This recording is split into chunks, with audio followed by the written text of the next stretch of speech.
নবীর সামনে দাঁড়ায়া আল্লাহ নবীর আপন চাচা বলতেছে, ইহুদি রে, তুমি কি মুসা কালিমুল্লাহর নাম শুনছ? ইহুদি বলতেছে, অবশ্যই মুসা নবীর নাম শুনছি। তুমি কি ফেরাউনের নাম শুনছো? আমাদের নেতা ফেরাউন। বললাম শুনেছি। আব্দুল্লাহ ইবনে আব্বাস বলতে, ইহুদি রে, মুসা কালিমুল্লাহকে মারার জন্য ফেরাউন ধাওয়া করলো, রাতের বেলায় মাশওয়ারা করলো, সকালবেলা মুসা মারা লাগবে। এই ষড়যন্ত্র কার? ফেরাউনের। জোরে বলুন কার? রাতের বেলা মাশওয়ারা, রাত যখন পোহা যাবে মুসা কালিমুল্লাহ খতম করা লাগবে। কারণ হলো জনগণ বলতে, কারণ মুসা খতম করবেন কেন? জাহাপনা। ফেরাউন করে, জানিস না মুসার অবস্থা ভালো না, ওদের দলটা ভারী হচ্ছে, ওদের দলটা বড় হচ্ছে, এইভাবে যদি ওদের দল বড় হয় আমার সিয়ার হারাবার পারে চোরের মন। জোরে কন। ঠিক আমার বাংলাদেশের এমন ছিল, ওদের টার্গেট ছিল বড়গুলা ফাঁসি দিয়া সাইদিক মারলে পারে এ দেশে একটা হুজুরার কথা বলবি না, ওদের একটা টার্গেট ছিল। কথা কন ঠিক কিনা? কিন্তু আমরা প্রতিজ্ঞা করেছিলাম বাঘের বাচ্চা বাঘ হয়। কথা কন ঠিক কিনা? এক বাচ্চা বাঘ একবার একটা বাঘ তোমার গ্রেফতার করে বন্দি করে রাখবে, বাংলাদেশে হাজার হাজার বাঘ পুঞ্জ উষা করে কথা বলবে। একটার ফেরাউনের ধারণা আর হাসিনার ধারণা এক কমন। ফেরাউন বলতে সকালবেলা যখন হবে মুসা কালিমুল্লাহ খতম করা লাগবে, যদি মুসা খতম করা না যায় আমার সিয়ার হারাবার পারে। জনগণ বলতে কি করতে হবে? পুরো সকালবেলা আগে মুসা ধরা লাগবে। এই পরামর্শ রাতে হচ্ছে। আল্লাহকে শোনে না। কথা কন, আল্লাহ শোনে না। আল্লাহ দেখে, মুসা রে,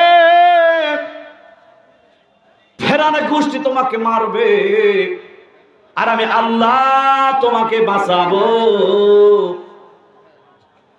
আল্লাহ বাঁচার পারে কি পারে না? আল্লাহ বলে, মুসা রে, ফেরাউনের গোষ্ঠী তোমাকে মারবে সকালবেলা আর আমি আল্লাহ তোমারে বাঁচাবো। কারণ কি? মুসা বলতে কি করব? আল্লাহ বলে, মুসা রে, এখন ঘুম থেকে উঠো, তোমার জনগণ জাহাজে সব জনগণ নিয়ে ফিলিস্তিন দিকে চলিয়ে যাও, তোমার যেন ধরবে না পারে। একটু জোরে কোন সুবহানাল্লাহ। এই পরামর্শ কে দিল? আরো জোরে কোন কে দিল? আল্লাহ পরামর্শ, মুসা তোমার জনগণ যত আছে সঙ্গে করে নাও, ফিলিস্তিন দিকে চলে যাও, নয়তো সকালবেলা ফেরাউন তোমাকে ধাওয়া করবে, ষড়যন্ত্র করে তোমাকে খতম করবে। আমি আল্লাহ তোমারে বাঁচাবো। মুসা কালিমুল্লাহ সমস্ত জনগণ রাতের বেলায় ফিলিস্তিন দিকে চলিয়া গেল আল্লাহর হুকুমে। জোরকান কার হুকুমে? বহুদূর যাওয়ার পর এই কথাগুলো বলতেছে নবীর আপন চাচা আব্দুল্লাহ ইবনে আব্বাস। জোরকান সুবহানাল্লাহ। ওমর ফারুক তখন রাষ্ট্রপতি, অর্ধ পিতির খলিফা, থরথর করে কাঁপতেছে। ছোট্ট সন্তান ছিল না, যখন প্রশ্ন আমাকে করা হয় তখন আমার কাছে ছিল না, এ এমন সুন্দর কথা বলে। একটু জোরে কান সুবহানাল্লাহ। ওমর দুইটা উরু থরথর করে কাঁপতেছে। ইহুদি মুচকি মুচকি হাসতেছে, হয়তো বা উত্তর দিবার পারবে না। কিন্তু আব্দুল্লাহ ইবনে আব্বাস বলতেছে, ইহুদি রে, মুসা কালিমুল্লাহ যখন জনগণে চলে গেল, বহুদূর যাবার পর সামনে নীল নদ। জোরাকান সামনে কি নদী? নীল নদ বেজে গেল। এর ইহুদি মুসা তখন বলে, আল্লাহ তুমি বলে আমারে বাঁচাইবা। আল্লাহ বলে, মুসা রে, অবশ্যই আমি তোমারে বাঁচাবো। মুসা বলতে, আল্লাহ আমারে যদি তুমি বাঁচাইবা, সামনে নীল নদ, আমি পার হব কেমনে? নৌকা নাই, মাঝিও নাই, আমি পার হব কেমনে? আল্লাহ বলে, মুসা রে, আমি আল্লাহ যারে বাঁচাই নৌকা মাঝি লাগে না। আল্লাহ যদি বাঁচায় কিছু লাগে? জোরে কান কিছু লাগে? মুসা বলতেছে, আল্লাহ যদি আমারে বাঁচাইবা, নদীর এপার থেকে ওপার যাওয়া লাগবে, কিন্তু যাওয়ার জন্য নৌকাও নাই, মাঝিও নাই। আল্লাহ বলে, মুসা রে, তোর কোনো চিন্তা নাই, আমি আল্লাহ যারে বাঁচাই নৌকা মাঝি লাগবে না। মুসা বলতেছে, কেমনে বাঁচাইবা জানবার চাই। আল্লাহ বলে, মুসা রে, তোর হাতত কি? আমার হাতে ছোট একটা লাঠি। সুবহানাল্লাহ। আল্লাহ বলে, মুসা রে, তোর আল্লাহ হাতের লাঠি দিয়ে নদীর মধ্যে একটু টোকা মার। মুসা বলতে, আল্লাহ পার হওয়া লাগবে, টোকা দিয়ে কি হবে বুঝলাম না। আল্লাহ বলে, মুসা রে, টোকা মারিয়া দেখ, সব বুদ্ধি আমি আল্লাহ করে দিব। জনগণে দাঁড়িয়ে আছে। মুসা কালিমুল্লাহ তার হাতের লাঠি দিয়া একটু সামনে নদীর মধ্যে টোকা মারছে। টোকা মারতে দেরি মুসলমান, টোকা মারতে দেরি হয়েছে, সঙ্গে সঙ্গে জনগণ টাকা দেখতেছে, একটা নয় দুইটা নয় 12টা বিশ্বর। এই ক্ষমতা কার? ওই আল্লাহ আছে না নাই? জোরে বড় আছে না নাই? জনগণ বলতে মুসা বলতেছে আল্লাহ পার হওয়ার জন্য একটা রুটি যথেষ্ট ছিল, 12টা বিশ্বর হলো কেঙ্কা করে বুঝলাম না। মুসা বল, আল্লাহ বলে মুসা রে, একটা রোড যদি আমি দিতাম তোমার জনগণরা যদি পার হবার জাম লাগতো, ফেরান তোমাকে ধাওয়া করতো, এমন হরিটা দিলাম, এত সুন্দর করে রাস্তা আমি আল্লাহ বানাইলাম, রিল্যাক্সে পার হয়ে যাও। মুসা বলতেছে এই রাস্তায় যদি ফেরাউন আসে, আল্লাহ বলে মুসা রে, আমি আল্লাহ যতদিন থাকবো এ রাস্তা ফেরাউন পার হতে পারবে না। একবার চিল্লায়া বলেন মারহাবা। সব জনগণ পার হয়ে গেল, রাত্রি সকালে হয়ে গেল, রাত্রি পোহায় গেল। ফেরাউন দেখতেছে এই কথাগুলো বলতে নবীর আপন চাচা, মনে থাকবে তোর কথাগুলা, নবীর আপন চাচা কি যেন নাম, আব্দুল্লাহ ইবনে আব্বাস রাদিয়াল্লাহু তাআলা আনহু দেখে বলতে ফেরাউন রে, দেখে বলতে ইহুদি ভাই ভালো করে শুনে নাও, মুসা কালিমুল্লাহ জনগণ নিয়ে যখন পার হয়ে গেল, আল্লাহর কুদরত রাত্রি তখন পোহায় গেল। ফেরাউন করছে কে রে মুসা কই? আর মুসা নাই, জনগণ নাই। দেখে মুসার পায়ের ছাপ কোন দিকে গেছে, বলে পায়ের ছাপ দেখা যায়। জনগণকে বলতে জনগণ এই রাস্তায় মুসা পালাইছে, আমরা মারবো, এ কথা জানবার পারছে। আসলে জানা আছে কে? জোরে কান জানাইছে কে? আল্লাহ জানাইছে। মুসা কালিমুল্লাহ পার হয়ে গেছে। ফেরাউন বলে আমার গোষ্ঠীর লোকেরা মুসা কালিমুল্লাহ পায়ের ছাপ দেখে দেখে দৌড়া, মুসাক ধরতে হবে, যদি মুসাক মারবার না পারি আমার সিয়ার হারাবে। এদের 17 বছর এদেরও সেই তালবাহানা ছিল, কথা কন না কেন? বড় বড় লিডার গুলা ধরে জেলে দিল, আলমদেরকে নির্যাতন করা শুরু করলো, আল্লামা সাইদিকে ইঞ্জেকশন দিয়ে পুশ করে খুন করলো। কথা কয় না কেন মুসলমান? ওদের ধারা বড় মাথা গোলা শেষ করে পারলে 41 সাল না কিয়ামত পর্যন্ত তারা থাকবে। কিন্তু আমার আল্লাহর কারিশমা কেউ বলা যায় না। পাপ যখন পাপের সীমা লঙ্ঘন পার হয়ে গেছে, এক ঠেলায় দিল্লি পার করে দেছে। সাইদি সাহেবের প্রত্যেকটা কথা তিলে তিলে লাগতেছে, কথা কান ঠিক কিনা? সাইদি সাহেব একথাও বলে গেছে, অথ বাড়াবাড়ি ভালো না, এমন এক সময় আসবে ইঁদুরের গর্ত খুঁজে পাবো না পলানোর জন্য, কথা কান ঠিক কিনা? এর আল্লাহর গোলাম ওমর দাঁড়িয়ে আছে, ইহুদি দাঁড়িয়ে আছে। রে ভাই আপন চার জবাব দেয়। সকালবেলা ফেরাউন বলে জনগণ তোমরা এই রাস্তা দিয়ে যাও, মুসাক ধরা লাগবে, আমি ঘোড়া নিয়ে দৌড় দেই, তোমরা আমার সাথে সাথে আসো। সব জনগণ ওই নদীর পাড়ে গেছে। জনগণ বলতেছে এই রাস্তা কবে হলো? জনগণ ফেরাউনকে বলতে রাস্তা কবে হলো? ইতিপূর্বে রাস্তা আমরা দেখি নাই স্যার, এ রাস্তা কবে হলো? এখন ফেরাউন বলতে তোরা জানিস না, এ রাস্তা আমি আমার বাপ অনেক আগে বানাতেছিলাম। এরকম খাটাস লোক বাংলাদেশে ছিল কি ছিল না? কথা কর না কেন? কথা কর না কেন? জনগণ বলতে স্যার ইতিপূর্বে ছিল নতুন রাস্তা কেন করে হলো? ফেরাউন বলতে তোরা জানিস না, এই রাস্তা আমি আমার বাপ বানাচ্ছে অনেক আগে পার হলো, এই রাস্তা দিয়ে মুসা কালিমুল্লাহ চলে গেছে। এখন জনগণ বলে স্যার জীবন দিবার পারি, কিন্তু আগে আমরা রাস্তা পার হব না, আপনি আগে যান। সুবহানাল্লাহ কবেন না? আপনি আগে যান, আপনার লিডার, আপনার নেতা, আপনি আমির। এখন ফেরাউন মনে মনে কয় এ রাস্তা আমার না, আমার বাবার না, আমার মনে হয় এ রাস্তা মুসার আল্লাহ, এ রাস্তা আমি যাবো না। বিপদ হবার পরে চোরের মন জনগণ টার্গেট করছে, ঐক্যবদ্ধ হয়ে গেছে, স্যার আমরা যাবো না, আপনি যদি আগে যা পার হবার পারেন আমরা যাবো, কারণ ডাইনে পানি বামে পানি, যদি তলিয়া যায় বাইরে যাবে টানা টানি। কথা বলেন না কেন? আমরা আগে যাব না, আপনি আগে যান। কিন্তু ফেরাউন মনে মনে কয়, প্রকাশ করে না, জীবনেও আমি আগে যাবো না। কারণ হলো রাস্তা আমার না, আমার বাবারও না, এ রাস্তা মুসার আল্লাহর কোন কারিশমা করে বানাইছে, বোধহয় আমাকে বিলাই সুবান সুবাবি। ফেরাউনও যাচ্ছে না। এখন আল্লাহ চিন্তা করতেছে তোর যে যাওয়া লাগবে আগে। সুবহানাল্লাহ বল না কেন? আল্লাহ সিদ্ধান্ত হলো, রে ফেরাউন তোর আগে যাওয়া লাগবে। যাওয়ার বুদ্ধি আমার কাছে আছে না নাই? আল্লাহর কাছে আছে না নাই? আল্লাহ এখন মুসা ফেরাউনকে আগে দেওয়ার একটা বুদ্ধি করলো। একটা ফেরেশতাকে বলতে, ফেরেশতা আয়। ফেরেশতা হাজির হয়ে গেছে। আল্লাহ বলে, ফেরেশতা রে এই মুহূর্তে একটা ঘুড়ি হ। কি হ? ঘুড়ি, মহিলা ঘুড়ি হ। ফেরেশতা বলতে, আল্লাহ মহিলা ঘুড়ি হয় কি হবে? ওই যে নীল নদের পাড়ে ফেরাউন ঘোড়া নিয়ে বসে আছে, ওই ঘোড়ার সামনে দেখায় 14 ফেব্রুয়ারি করবি। 14 ফেব্রুয়ারি বোঝেন না? 14 ফেব্রুয়ারি করে ধরা দিবি না, তুই সামনে আগে নামবি, তোর লোভে লোভে ঘোড়াও নামবি।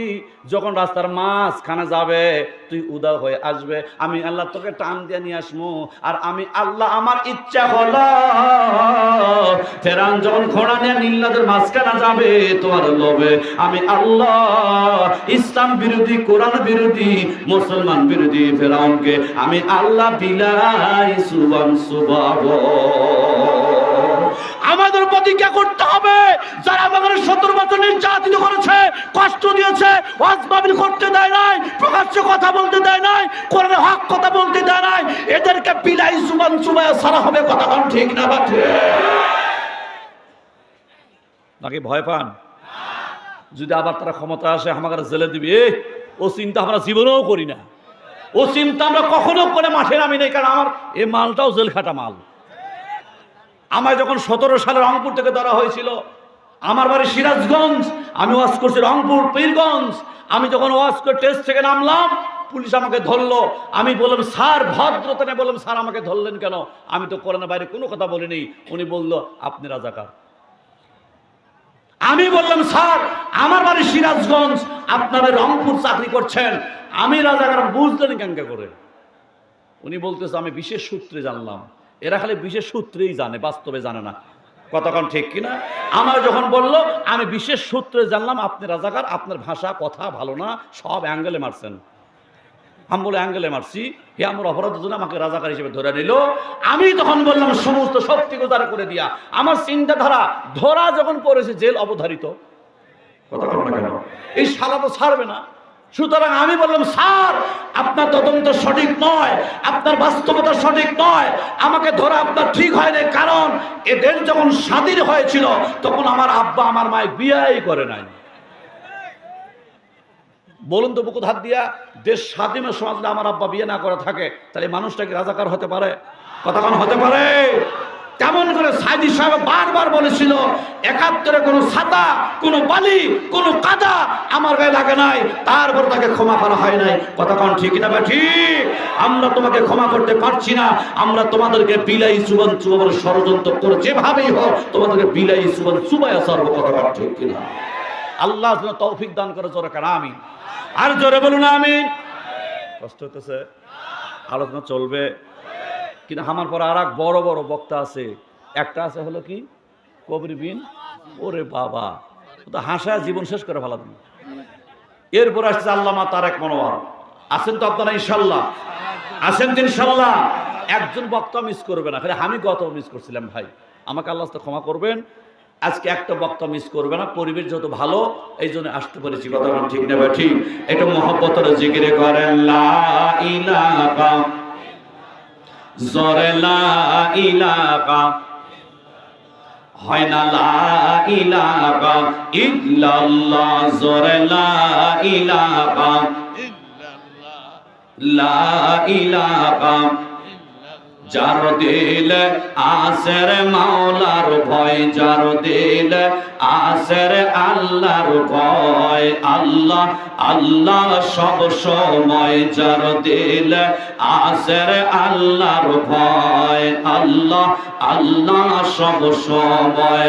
আর নিদেরা লাগে না ভালো এই দুনিয়া, ভালো লাগে না, ভালো লাগে শুধু ইল্লাল্লাহ, লা ইলাহা জোরে লা ইলাহা ইল্লা ইলাহা ইল্লাল্লাহু মুহাম্মাদুর রাসূলুল্লাহ, জবান খুলে সকলেই পড়েন সাল্লাল্লাহু আলাইহি ওয়াসাল্লাম।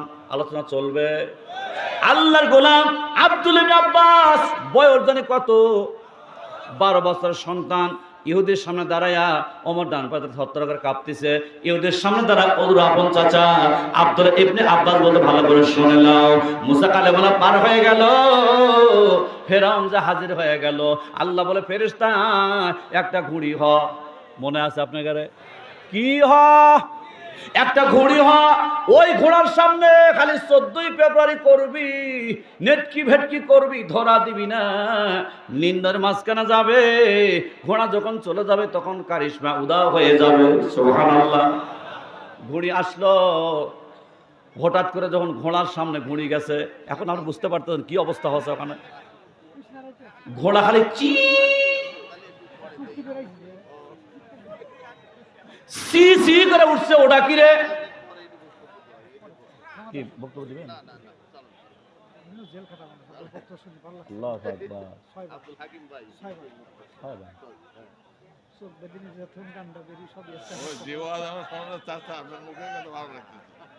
আলহামদুলিল্লাহ বলেন, আলহামদুলিল্লাহ বলেন, আল্লাহু আকবার।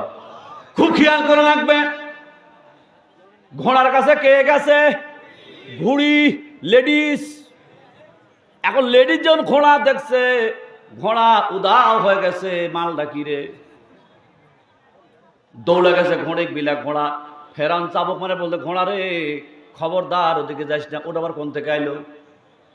আর ঘোড়া মনে মনে কয়, কিতাব পড়তে পেয়েছি, ঘোড়া মনে মনে কয়, ও নেতা বহু জীবন হুকুম মানছি, আজকে হুকুম মানতে পারবো না, মালটা কি ধরাই লাগবে আমার। কিন্তু ঘুড়ি ঘোড়া দিকে থাকে না, খালি ওই রাস্তার মাঝখানে যাবার চায়, ঘোড়াও যাবার চায়। ফেরাউন চিন্তার মধ্যে পড়ে গেছে, জনগণ তামসা দেখতেছে, কে রে ঘুড়ি এলো কোথার থেকে, আর এত সুন্দর ঘুড়ি। এখন দেখুন, পাঁটা যদি পাঁটিক দেখে, সারাদিন খাওয়া বন্ধ, কথা কর না কেন? খানা খায়, ওরা খানা খায়, খালি বড় বড় করে ওঠে সারাদিন। আমি বগুড়াতে ইমামতি করি। আমি গত বছর না তার আগের বছর মনে নেই আমার, 14ই ফেব্রুয়ারি দিন জুমার দিন হছিল। তা আমি জুমার নামাজ পড়ে চাষটলে বসে চা খাচ্ছি। আমার এক মুক্তাদি যুবক, এক মহিলা হুন্ডা তুলে নিয়ে আমার ধারত ব্রেক করছে। আর ব্রেক, হুজুর দোয়া করে দিন। আমি কই 14ই ফেব্রুয়ারি দোয়া কিসের দোয়া রে? ওটা কি কয়? লেডিস। আমি বললাম যে লেডিস তুলে যাস, সাবধানে যাস, হুন্ডার অ্যাক্সিডেন্ট বলা যায় না, দোয়া করেন, কোনো সমস্যা হবে না। এখন লেডিস 14ই ফেব্রুয়ারির দিন লেডিস হুন্ডা তুলে নিয়ে, আবার যুবকরা মাঝে মধ্যে কয়, হাসে আর কয়, লেডিস হুন্ডা তুলে তেলও বলে লাগা না, এমনি যায়। এখন যুবক যুবতী তুলে নিয়ে 14ই ফেব্রুয়ারি টানছে, টান 70 টান মারছে। কত টান মারছে? 70 টান মারছে। হুন্ডা যখন যায় চালায়, জোরে টানলে পারে বুকত কিন্তু বাতাস লাগে ভাই, বুকত বাতাস লাগে না। তখন খানটুকি যাওয়ার পরে ব্রেক করিয়া ওই জন্ডিস মানে যুবক এই লেডিসে কষে, আমি যখন হুন্ডা জোরে টানবার চাই, খালি বুকুত বাতাস লাগে, এটা বন্ধ করা ক্যাঙ্কা করে। এখন লেডিস করছে, আমার বুদ্ধি যদি শোনো, বাতাস জীবনও লাগবে না। তো কইছে যে কি বুদ্ধি? কয় যে কোট খোলো। কি খোলো? এই কি খোলো? কোট খোলো। খুলিয়া বোতাম পিছনে দাও, আর পিছনে সামনে দাও, কোনো ফাঁক ফুক থাকবে না, কোনো বাতাস লাগবে না, 100 টানবার পারবা। মানে কোটটা খুলে উল্টোর গা দেবার কছে, বুতুর মাঝখানে ফাঁক আছে না, ফাঁক আছে না, এই ফাঁকের মধ্যে বাতাস ঢোকে। লেডিস কছে এটা খুলে উল্টো করে গায়ে দাও, বুতুম পিছনে আটকাও, আর পিছনে মনে সামনে দাও, দেখো বাতাস লাগবে না। জন্ডিস মনে করছে ঠিকই তো তাই, এরকম করলে তো বাতাস লাগার কথা না। ওটাই না কোট খুলছে, খুলে উল্টো করে গায়ে দিয়েছে। এখন বুতুম কোন মুড়া গেছে? পিছনে বুতুম মারছে, সামনে প্লেন, আর বাতাস ঢোকার বুদ্ধি নাই। লেডিস তুলে নেয়, 100 টান মারছে। কয়শো? 100 যখন টান মারছে ভাই, কিছুক্ষণ যাওয়ার পর হুন্ডা কাছে স্লিপ। এখন আপনি কোন হুন্ডা যদি স্লিপ খায় 2 টাকার জিনিস, কে কমুক গেছে? লেডিস তো ছ্যাঁচড়া খান্ডে চলে গেছে, হুন্ডা 75 থেকে চলে গেছে, জন্ডির ভুঁয়ের মধ্যে পড়ে গেছে। ইরির ভুঁয়ের মধ্যে খালি পোল্ট্রি খাচ্ছে। লেডিস পড়ি আবার উঠছে, উঠে খালি গাও ঝাড়তেছে। কেউ দেখলো কিনা? আবার মহিলা কোনো সাথে মরেও না, এগুলো জান এত শক্ত। ও পড়ি আবার উঠছে, ওটা গাও ঝাড়তেছে, কিন্তু জন্ডিস এই গ্যাদা আর উঠে পারতেছে না। ইরির ভুঁয়ের মধ্যে উঠে পোল্ট্রি খাচ্ছে, খালি পোল্ট্রি খাচ্ছে। জনগণ দেখে লোকটা তো মরেই গেল রে। আইসার লোকটা তুলছে, তুলে দেয়, সব কি হয়েছে দেখো তো, পাও ভাঙছে, ঠ্যাং ভাঙছে না কি ভাঙছে দেখো, তদন্ত করে দেখে না ভাঙ্গা ভাঙ্গা হয় নাই, রক্তপাত হয় নাই। একজন হঠাৎ করছে ভাই পাও না ভাঙলে কি হবে, এত মাথা ঘুরে গেছে। বলে কে? বলে কোটের বুতুম এইদিকে, মুখ এইদিকে কে? তাহলে বাড়ি খায়া মুখ এদিকে ঘুরে উঠছে, চাপা যাইতে গেলে ঘুটাচ্ছে। এখন যুবক বলছে আমাকে মারিস না রে, তো কয়ে তো মারাই তো লাগবে, মুখ থাকবে মুড়া এ মুড়া কে তোর মুখ, তো কয়ে আমার মুখ ঠিক আছে কোট ঠিক নাই। তারপরে আসলেও তাই, কোট তো উল্টো করে কাজ আছে। তো ওরা কোচে কে বুদ্ধি দিয়েছিল কেটে তোকে কয় লেডিস, হাসার জন্য বলেনি, উদাহরণ শোনেন। যখন কোচে বুদ্ধি দিল কিনারে কয় লেডিস, লেডিসের বুদ্ধি হিসেবে যখন কোট উল্টো করে গা দিছে তখন ইসিট পাটাং দিতে দেরি হয় নাই। কথা বলেন ঠিক না বা ঠিক? আমরা সামনে নজরে সামনে আর কোনো মহিলা কোনো মেয়ে মানুষের সরকার মুখ দেখতে চাই না। সামনে সব দল দেখা শেষ, সামনে তারেক জিয়ার বাংলাদেশ। কথা কোন ঠিক না বা ঠিক? এই জনগণ কথা ঠিক না বা ঠিক? কোনো লেডিস কোনো মহিলা সরকার দেখতে চাই না। লেডিসের বুদ্ধি সিরিয়াস দেশ চালালে সে দেশ রসাতলে চলে যাবে। কথা কোন ঠিক না বা ঠিক? এই আল্লাহর গোলাম খুব খেয়াল করা লাগবে। কষ্ট হতেছে, কষ্ট হতেছে। এই দেশের জন্য একটা বেটা চাল লাগবে। তারা আমরা বাস্তব প্রমাণ পেয়েছি, ফখরুল সাহেব সাইজ করছিল। কথা কন না কেন? ফখরুল সাহেব সবগুলো সাইজ করছিল। এরকম একটা বেটা চাল বাংলাদেশের দরকার। কথা কন ঠিক না ঠিক ভাইজান? বারবার যুক্তিশীল মহিলাকার ভোট দেওয়া যাবে? এই আল্লাহর গোলাম খুব খেয়াল করা লাগবে। ঘুড়ি গেছে ঘোড়ার কাছে, ঘোড়া কি মাথা ঠিক আছে? ঘোড়া কালে চি চি চি করতেছে। ঘোড়ার মালিক ফেরান বলতে ওবা করিস কে, এত বছর তোরে খাওয়াইলাম আমার কথা শুনিস না কে? ঘোড়া মনে মনে কয় আমি জীবন আজকে তোমার হুকুম মানবার পারবো না। একবার চিল্লায় বলেন মারহাবা। ওমর দাঁড়িয়ে আছে, ইহুদি দাঁড়িয়ে আছে, আপন নবীর চাচা আব্দুল ইবনে আব্বাস বলতে, ইহুদি রে তোমার প্রশ্ন ছিল আকাশের সূর্য এই পৃথিবীর জমিনে কোন জায়গায় আলো দিলে একবার কিয়ামত পর্যন্ত ওই জায়গায় আলো দেবে না। ভালো করে শোনো, ভালো করে শোনো, কোন জায়গায় সূর্যের আলো একবার লাগছে কিয়ামত পর্যন্ত লাগবে না। ইহুদি ভালো করে শোনো, মুসা কালিমার জন্য, মুসা কালিমা পার হওয়ার জন্য আমার আল্লাহ নীল না শুকাইয়া যখন পাকা রাস্তা করেছিল ওই সময় সূর্যের আলো নীল নদীর তল দেশে লাগছিল। ফেরাউনকে যখন বিলাই চুবান চুবালো ওদিন থেকে কিয়ামত পর্যন্ত সূর্যের আলো আর নীল নদের তল দেশে লাগবে না।